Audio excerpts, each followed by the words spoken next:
Hi, guys. Sorry. I'm in the next part now. We're in part, I think, 4. And I hope that this is my final part. Ne? Kibuaka, the comments, it's go TikTok. I come from a season of YouTube responding to horrible comments, and I'm not going back there. And I remember just even saying, you go kitchening when I was making coffee. I'm not going back to the time when I am busy dissing everyone that's breaking my heart on TikTok.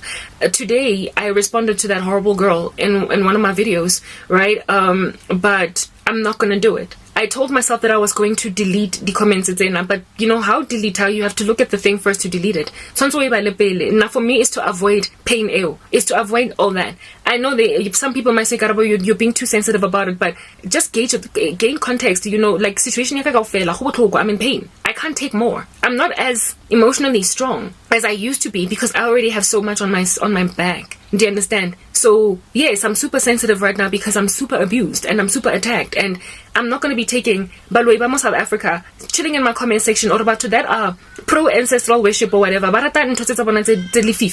And so they just feel as if though since they work for the kingdom of darkness, my comment section, and in so doing, I guess, fight for their side. Let them go. In my comment section, but that also means I ubiquitously will also be ignoring honest, good, Christ-serving or edified people. Or it also means I'm also ignoring people that likely have valid questions that I could answer. I'm sorry, guys, I'm sensitive. I need to get out of this mess.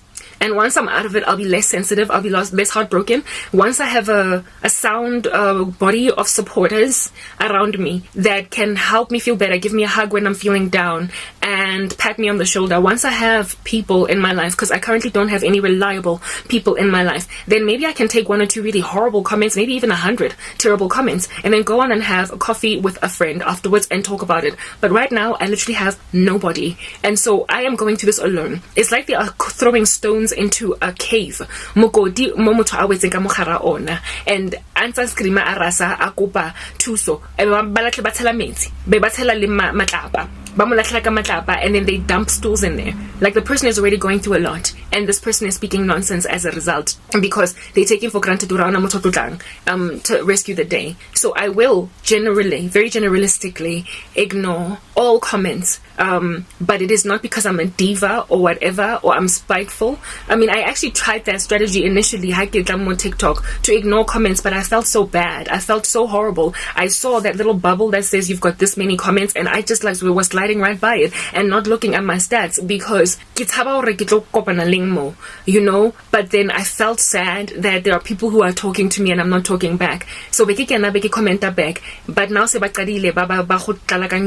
they've started, and since Bakadile, I'm sorry guys, they are literally a lot more painful than the good comments. That's just the sad thing. Hey, people focus on the bad news more than they do on the good news. You can literally be very happy in your in a situation and everybody be patting you on the shoulder and helping you feel better, mara just that one person out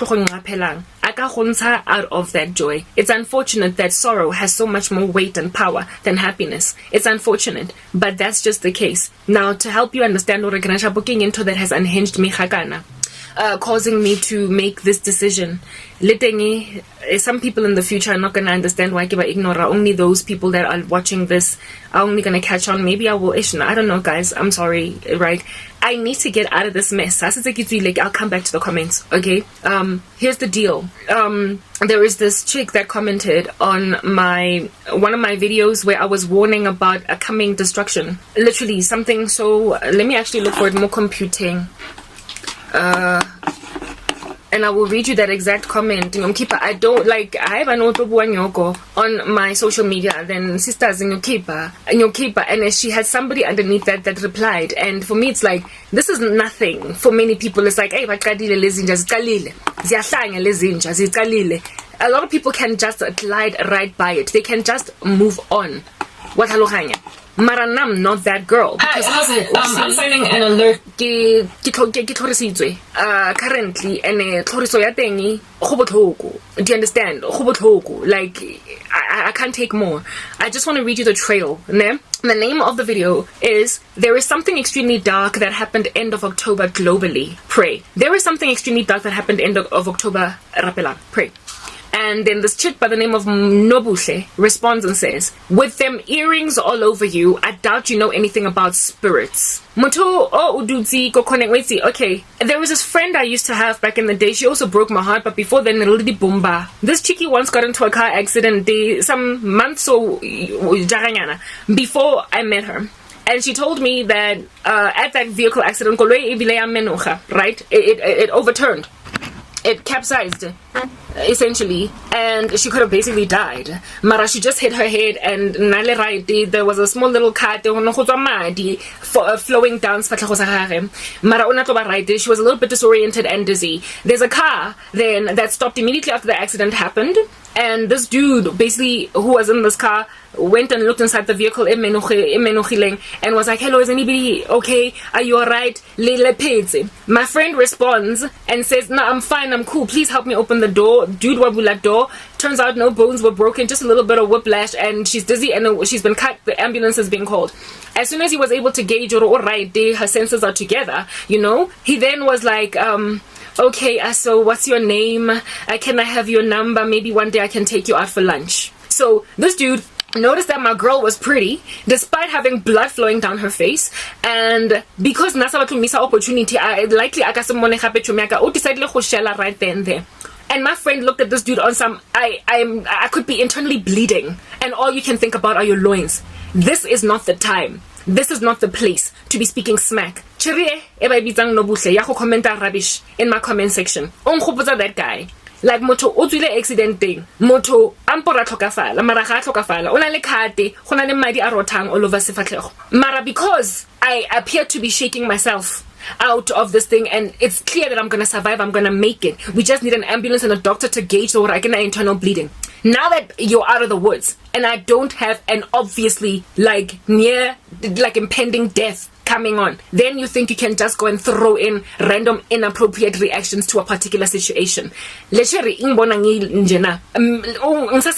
I'm still together, I'm kept in a bunch, and despite to go and throw this kind of comment in because I appear like I am safe. I appear like I get tlhokafale. I appear even though so I got such a response. I'm still hurt. I have still got whiplash, and doctors haven't even confirmed if I'm internally bleeding. But this is what you're saying. You're inappropriate, and on top of that, you are not speaking things that ought to be spoken to a person that has just been in an accident. I am saying there is something extremely dark that happened end of October globally. Pray. And her comment is, with them earrings all over you, I doubt you know anything about spirits. Let's go to the next part. Nonsense thereafter of my response, and I am grateful and unlike that other dude there's somebody or responding underneath her, and I'm not sure if that is in support of her or of me, but these are the kinds of things that literally moto walatella morago nyoko e builweng ke motho o original ko comment sectioning purely because comment something terrible, and so there's just like a string of rubbish then being spoken to this person that's delivering important information.